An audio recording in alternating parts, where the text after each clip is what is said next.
بسم اللہ الرحمن الرحیم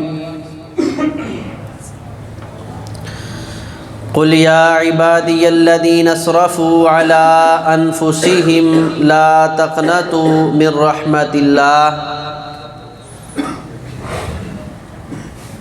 وقال عز وجل فی مقام آخر الحمد للہ رب العالمین الرحمن الرحیم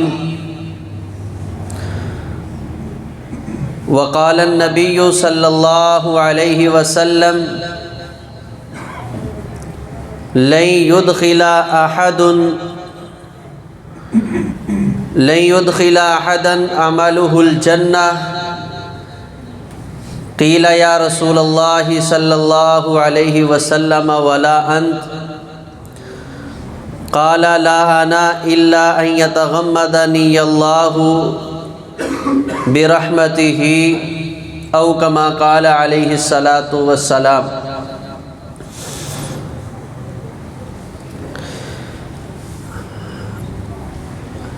اللہ تبارک و تعالی رب العالمین ہے،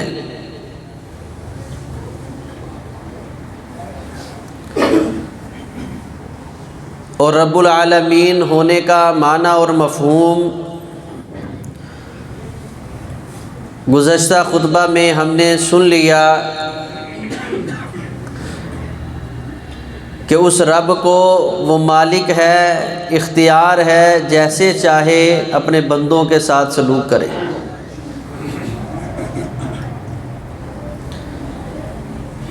میں ایک عمومی طور پہ مثال دیا کرتا ہوں کہ قربانی کے موقع پر عمومی طور پر ہم جانور خریدتے ہیں 30، 40، 50 ہزار کا۔ اب ہم اس کے ایک وقتی مالک بنے ہیں، اس کے خالق نہیں۔ لیکن اگر اس کو سادہ زبان میں سمجھیں تو ہم اس پہ چھری چلائیں، اس کی چمڑی ادھیڑ دیں، پھر اس کے ٹکڑے ٹکڑے کر دیں۔ کبھی کسی نے ہمارے اوپر اعتراض کیا ہو کہ بڑے ظالم ہو، بلکہ ہم بڑے فخر سے کہتے ہیں میں اس کا مالک ہوں، میں نے اس کی قیمت ادا کی۔ تو اللہ مالک ہی نہیں، صرف وہ ہمارا خالق بھی ہے۔ تو یہ رب العالمین، اس کو ماننا، سمجھنا اور اس پہ خوش ہو جانا۔ لیکن وہ میرا رب جو ہمارا خالق ہے، وہ ہمارے ذرے ذرے سے واقف بھی ہے۔ وہ خوب جانتا ہے کہ انسان بہت ناقص العقل ہے، مثبت کم سوچتا ہے، منفی زیادہ سوچتا ہے۔ اس کی سوچ تڑپ یہی ہوگی اچھا میرے پہ پھر کہیں ظلم نہ ہو جائے۔ وہ رب ہے۔ اللہ تبارک و تعالیٰ نے ساتھ ہی اپنی دوسری صفت ذکر کر دی، فرمایا الرحمن الرحیم۔ وہ رب العالمین ہے، اس کو سارے اختیار ہیں، وہ تمہارا خالق اور مالک ہے۔ لیکن یہ بات ذہن میں رکھنا، وہ رحمان ہے، وہ رحیم ہے، وہ اپنے بندوں سے بڑی محبت کرنے والا ہے۔ اور رسول اللہ صلی اللہ علیہ وسلم نے فرمایا، صحیح البخاری کی روایت ہے، نبی علیہ الصلاۃ والسلام نے فرمایا، اللہ تبارک و تعالی نے لما خلق اللہ الخلق، اللہ تبارک و تعالی نے جب اس مخلوق کو پیدا کیا تو رب تبارک و تعالی نے اپنی رحمت کے 100 حصے کیے۔ ایک حصہ اللہ تبارک و تعالی نے اس دنیا میں نچھاور کر دیا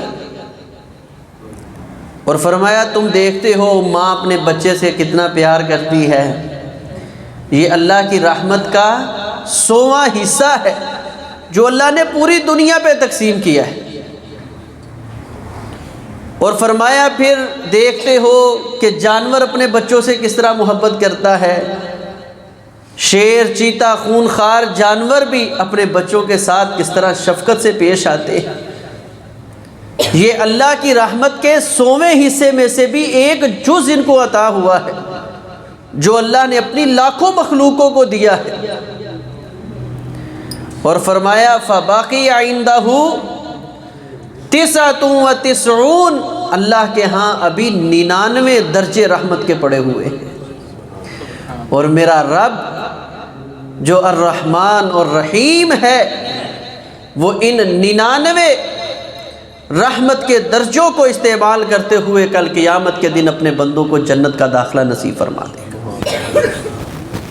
اسی لیے اللہ کے پاک پیغمبر علیہ الصلاۃ والسلام نے فرمایا ثلاثۃ لا تسأل عنہم، 3 قسم کے آدمی ہیں ان کے بارے میں کوئی سوال ہی نہ کرو۔ جیسے بندہ کہتا ہے نا ان کو دفع کرو، چھوڑ دو ان کو۔ نبی کریم صلی اللہ علیہ وسلم نے فرمایا ان لوگوں کے بارے میں میرے سے سوال نہ کرو۔ ان میں سے سب سے پہلا آدمی کون سا ہے؟ اللہ کے پاک پیغمبر علیہ الصلاۃ والسلام نے فرمایا وہ انسان العائس من رحمت اللہ، جو اللہ کی رحمت سے نا امید ہو گیا۔ کتنا گندا اور غلیظ ہے۔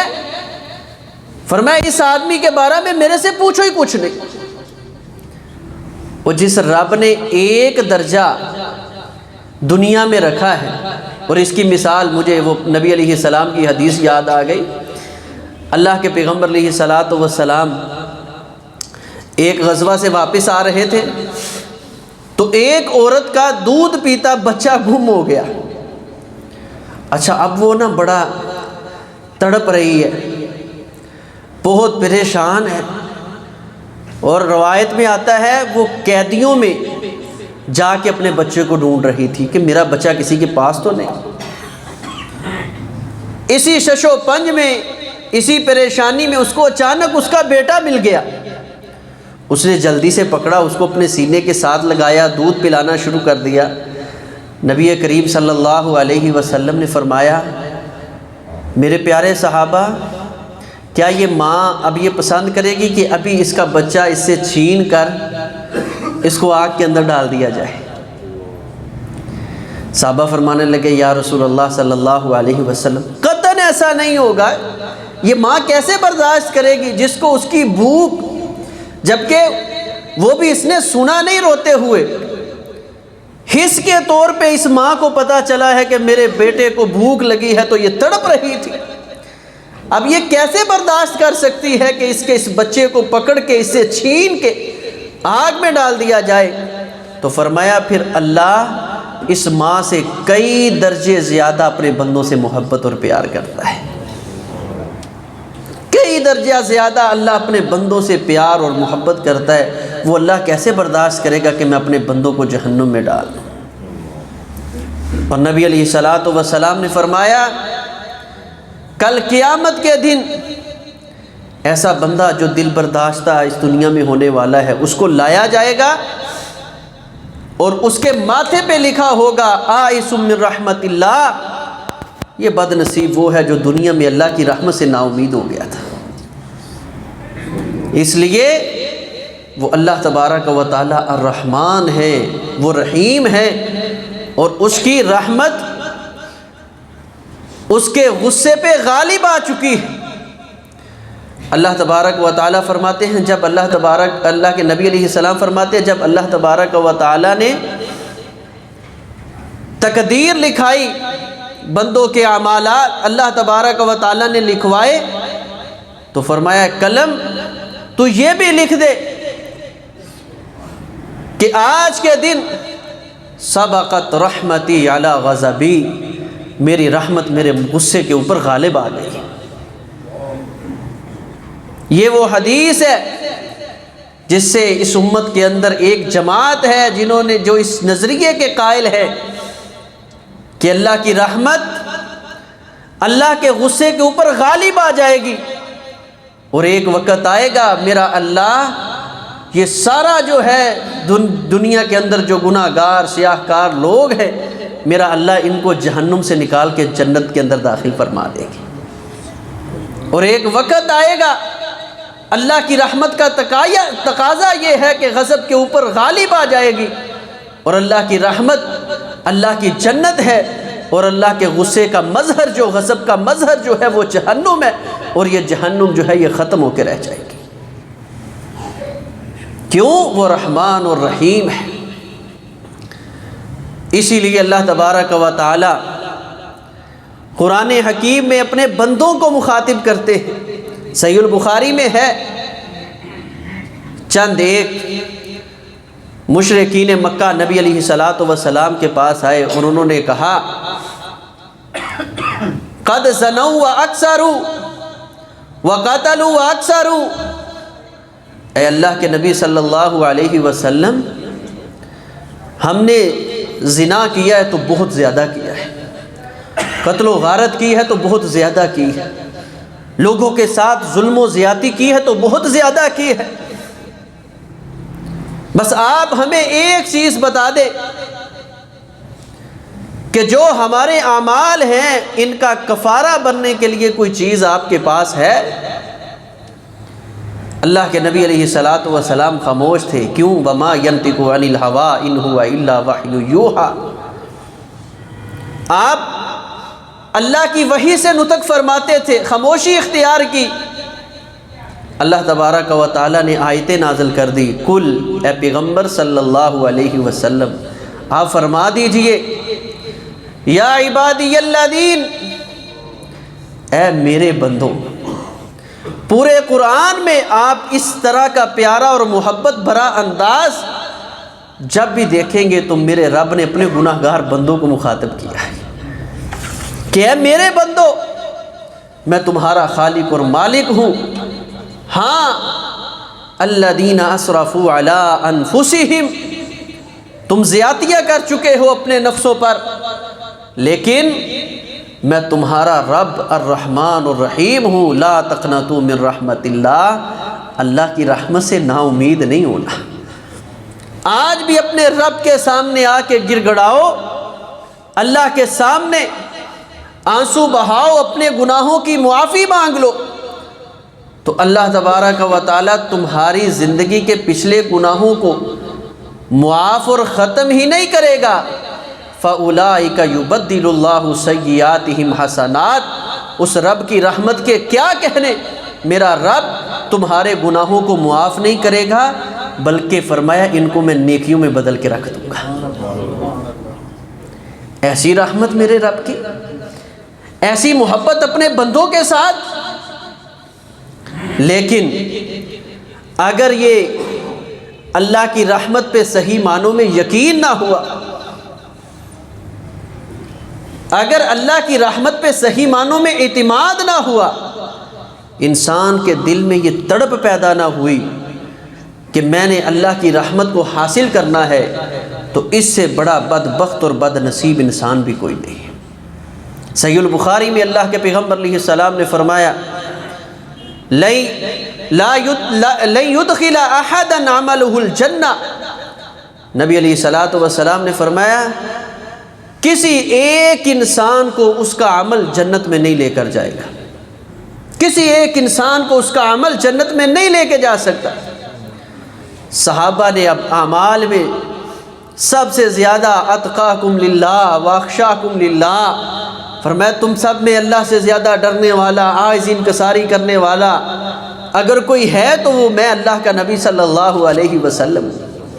صحابہ نے بھی پھر وہی سوال کیا، ولا انت یا رسول اللہ صلی اللہ علیہ وسلم، اے اللہ کے رسول صلی اللہ علیہ وسلم آپ بھی اپنے اعمال کی وجہ سے جنت میں نہیں جائیں گے؟ فرمایا ہاں، ولا انا، میں بھی اپنے اعمال کی وجہ سے جنت میں نہیں جاؤں گا۔ الا یتغمدنی اللہ برحمتہ، میں بھی جنت میں جاؤں گا تو اس کا سبب اللہ کی رحمت ہوگی۔ اور سن لو، کل قیامت کے دن میرا رب مجھے اپنی رحمت کی چادر میں لپیٹ لے گا۔ یہ ہے اللہ کی رحمت۔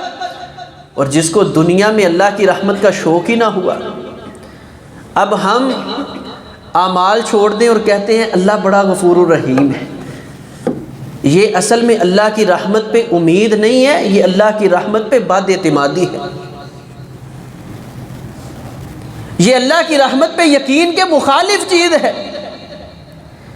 ایک آدمی کو جو پتہ ہو، آپ کو پتہ ہے دنیا کے اندر کہ فلاں شخص صاحب فضل ہے، مال و دولت والا ہے، آپ کو پیسے کی ضرورت بھی ہے، تو آپ یہ اس کا فضل کیسے حاصل کریں گے؟ اس کی نافرمانی کر کے یا اس کی بات مان کر؟ دنیا کے چند ٹکے چاہیے تو ہم سمجھتے ہیں کہ اس کا حصول کیسے ہوگا، ہم نے اس کو راضی کرنا ہے، اور جب رب کی رحمت اور اتنی بڑی چیز کی ضرورت ہے تو ہم گناہ کر کے کہتے ہیں، اللہ کی نافرمانی کر کے کہتے ہیں، اللہ کی بغاوت کر کے کہتے ہیں وہ بڑا غفور الرحیم ہے۔ یہ بندہ اصل میں اللہ تعالیٰ کی رحمت پہ یقین نہیں کرتا۔ رحمت پہ یقین یہ ہے کہ انسان نیک اعمال کرے، گناہوں سے اپنے آپ کو بچائے، اللہ کی طرف توجہ کرے، اللہ کی عبادات میں مگن ہو جائے، اور پھر کہے کہ یہ میرے سارے اعمال اللہ اپنی رحمت کے ساتھ اپنی بارگاہ میں قبول فرما لیں گے، اللہ کی رحمت کے ساتھ یہ سبب بنیں گے اعمال، میری جنت کے اندر درجات بلند ہو جائیں گے۔ اور جس نے بنیاد ہی توڑ لی، بنیاد ہی ختم کر لی، اللہ کی رحمت سے بد اعتمادی کی فضا پیدا کر لی، وہ شخص کیسے جنت کے اندر جائے گا اور کیسے اللہ کی رحمت کا حصول کرے گا؟ اس معنی اور مفہوم کو حدیث نے سمجھایا ہے۔ سلسلہ صحیحہ کے اندر اللہ کے پیغمبر علیہ السلام کی یہ روایت موجود ہے۔ نبی کریم صلی اللہ علیہ وسلم نے فرمایا، کل میدان حشر میں اللہ ایک ایسے انسان کو کھڑا کریں گے جس کی زندگی 500 سال کے قریب ہوگی۔ ہماری زندگی 60 70 80 سال، کوئی 100 سال سے اوپر تو میرا خیال اب شاید ہی کوئی ہو، کیونکہ نبی علیہ السلام کی امت کی جو درمیانی عمر ہے وہ 60 سے 70 سال، تو 500 سال کی فرمایا اس نے زندگی گزاری ہوگی، 500 سال کے قریب، اور اس نے اللہ کی ایک بھی، جب سے اس کو اللہ نے عقل شعور ہوش دیا ہے، اس نے اللہ کی ایک بھی نافرمانی نہیں کی ہوگی، نہ حقوق اللہ میں کوتاہی، نہ حقوق العباد میں۔ حقوق العباد میں تو اس نے قطع تعلقی اس انداز میں کی کہ فرمایا یہ ایک پہاڑ پہ جا کے بسا ہے، وہاں اللہ نے اس کے لیے انار کا ایک درخت لگا دیا، ایک چشمہ جاری کر دیا، انار کھاتا تھا، پانی پیتا تھا، زندگی بسر کر رہا تھا، اللہ کی عبادت کر رہا تھا۔ اللہ اس شخص کو کل قیامت کے دن اپنے سامنے کھڑا کر لیں گے۔ اللہ تبارک و تعالیٰ فرمائیں گے، اے میرے بندے جا میری رحمت کے ساتھ جنت میں چلا جا، جا میری رحمت کے ساتھ جنت میں چلا جا۔ یہ بندہ میدان حشر میں کھڑا ہو جائے گا، یا اللہ آج تو میں اپنے اعمال کی وجہ سے جنت میں جانا چاہتا ہوں۔ اللہ فرمائیں گے میرے بندے جا میری رحمت کے ساتھ جنت میں چلا جا۔ یہ بندہ کہے گا اللہ میں اپنے اعمال کی وجہ سے جنت میں جانا چاہتا ہوں۔ اللہ تبارک و تعالیٰ پھر فرمائیں گے میرے بندے جا میری رحمت کے ساتھ جنت میں چلا جا۔ یہ کہے گا نہیں یا اللہ میں نے ایسے جنت میں نہیں جانا، یا میرا حساب کریں، آج تو والوزن یومئذ الحق، آج تو وزن، آج ترازو حق کا ہے، اور دو ہی بات ہے، فَمَن يَعْمَلْ مِثْقَالَ ذَرَّةٍ خَيْرًا يَرَى وَمَن يَعْمَلْ مِثْقَالَ ذَرَّةٍ شَرًّا يَرَى۔ جیسی زندگی گزاری ہے وہ اس کو دکھا دی جائے گی، میری نیکیوں کو بھی پلڑے میں ڈالیں، میری بدیوں کو بھی پلڑے میں ڈالیں۔ اللہ فرمائیں گے اچھا ہے، آج وزن حق کا ہے، اس کی 500 سال کی نیکیوں کو ایک پلڑے میں رکھ دیا جائے گا، اب دوسرے پلڑے میں گناہ تو اس کا ہے کوئی نہیں۔ اللہ فرمائیں گے تو نے میری نعمتیں استعمال کی، بولنے کے لیے تجھے زبان دی تھی، دیکھنے کے لیے تجھے آنکھ دی تھی، سننے کے لیے تجھے کان دیے تھے، ایک آنکھ نکال کے، آنکھ کا ایک ڈیلا نکال کے دوسرے پلڑے میں رکھ دیا جائے گا۔ اللہ فرمائیں گے پورے وجود کا تیرے سے حساب نہیں لے رہا، ایک میری نعمت تو نے استعمال کی، ایک آنکھ کو نکال کے ایسے ایک پلڑے میں رکھا جائے گا، ترازو اٹھایا جائے گا، اللہ کی اس نعمت کی، اب اللہ کی نعمت کا کوئی صلہ، کوئی بدلہ دے سکتا ہے؟ اللہ کی اس نعمت کا وزن زیادہ ہو جائے گا، 500 سال کی نیکیاں ہلکی ہو جائیں گی، یہ وہ میدان حشر میں رونے لگ جائے گا، اللہ مجھے اپنی رحمت کے ساتھ جنت میں بھیج دے۔ یہ ہے رحمت کا معنی کہ اللہ بڑا غفور الرحیم ہے کہ 500 سال نیکیاں کرنے کے بعد جس مقام پہ اب یہ پہنچا ہے کہ یا اللہ اس نیکیوں کو قبول کرنا تیری رحمت ہے، یہ نیکیاں دخول جنت کا سبب بن جائیں، یہ تیری رحمت ہے۔ اے اللہ عذاب قبر، میدان حشر کی سختیوں سے بچا کے تو مجھے جنت کا وارث بنا دے، یہ تیری رحمت ہے۔ نہ کہ اس کی نافرمانیاں بھی کریں، اس کی بغاوتیں بھی کریں اور پھر کہیں وہ بڑا غفور الرحیم ہے، اس کی رحمت کا کوئی مقابلہ نہیں۔ وہ اللہ جو ہے میری اور آپ کی 100 سے زیادہ رحمت کرنے والا ہے، 99 حصے بھی رحمت کے پڑے ہیں جو میرے رب نے میدان حشر میں لوگوں کے اوپر تقسیم کرنی ہے کہ میری رحمت کے ساتھ جا چلا جا جنت میں۔ اور اس کی مثالیں نبی کریم صلی اللہ علیہ وسلم نے بے شمار دی، جو حدیث شفاعت ہے کہ اللہ تبارک و تعالی فرمائیں گے آج رحمت جوش میں آئی ہے، اللہ تبارک و تعالی فرمائیں گے ایک ذرہ برابر جس کے دل میں ایمان ہے اس کو بھی نکال لو، جہنم سے نکال کے جنت میں لے جاؤ۔ پھر رحمت جوش میں آئے گی، میرا رب 3 لپ بھر کے جہنم سے جہنمیوں کو نکال کے جنت میں پھینکے گی، 3 لپ۔ تو میرے پیارے بھائیوں، یہ اللہ تبارک و تعالیٰ کی رحمت ہے۔ اب اس رحمت کو ہم نے حاصل کیسے کرنا ہے، یہ اصل چیز ہے۔ اللہ کے پیغمبر علیہ الصلوۃ والسلام نے فرمایا ارحموا من فی الارض یرحمکم من فی السماء۔ اگر اللہ کی رحمت لینا چاہتے ہو نا تو پھر زمین والوں پر رحم کیا کرو، اللہ تمہارے اوپر رحمت کرے گا۔ زمین والوں پہ رحمت کیا کرو، شفقت والا معاملہ کیا کرو۔ اس کی بے شمار مثالیں ہیں۔ وہ بڑا مشہور کتے کو پانی پلانے والے کا واقعہ ہے، زانیہ ہے، اس نے شفقت کی، رحمت کی، اللہ نے اس کی زندگی کے سارے گناہ معاف کر دیے۔ یہ لوگوں کے اوپر شفقت کیا کرو۔ نبی علیہ السلام نے فرمایا کل قیامت کے دن ایک انسان کو، ایک آدمی کو اللہ کے سامنے کھڑا کیا جائے گا، یہ تاجر ہوگا، اس کے پاس اور تو اتنی زیادہ نیکیاں نہیں ہوگی۔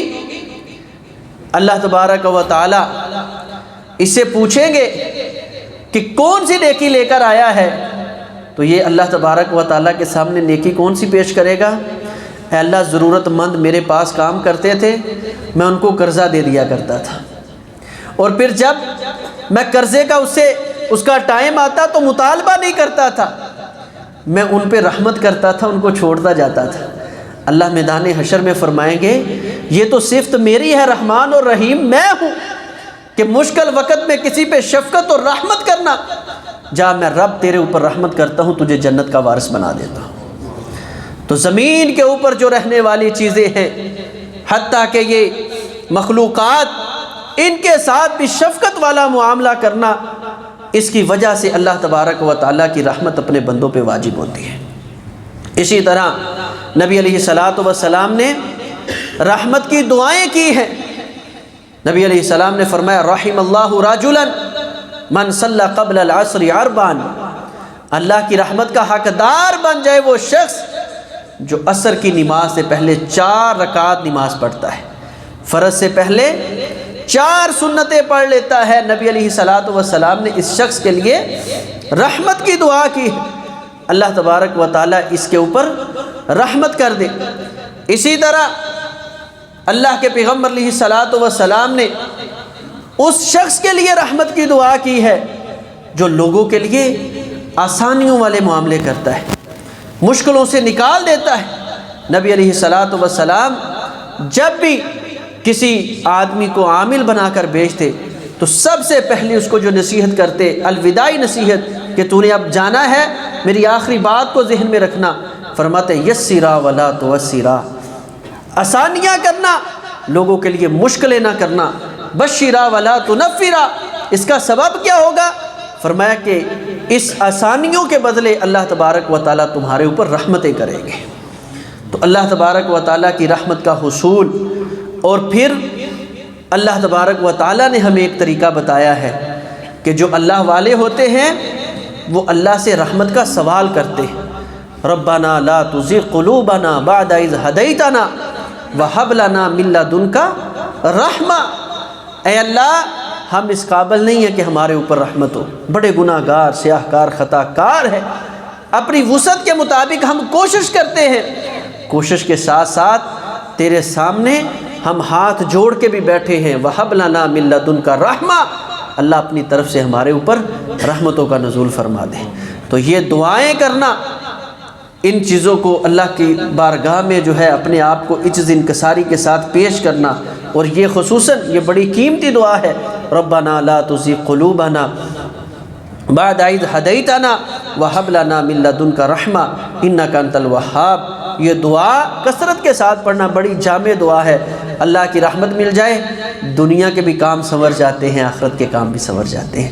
اللہ تبارک و تعالی ہمارے اوپر اپنی خاص و عام رحمتوں کا نزول فرمائے۔ ان الحمد للہ نحمده ونستعینه ونستغفره ونعوذ باللہ من شرور انفسنا ومن سیئات اعمالنا من يهده الله فلا مضل له ومن يضلل فلا هادي له اشهد ان لا اله الا الله وحده لا شريك له واشهد ان محمدا عبده ورسوله اما بعد فاعوذ باللہ من الشیطان الرجیم بسم اللہ الرحمن الرحیم اللہم صلی علی محمد وعلی آل محمد وبارک وسلم وصلی علیہ۔ آج کے خطبہ جمعہ میں اللہ تبارک و تعالیٰ کی رحمت کے حوالے سے، وہ رحمان الرحیم ہیں، ہم نے چند گزارشات کی۔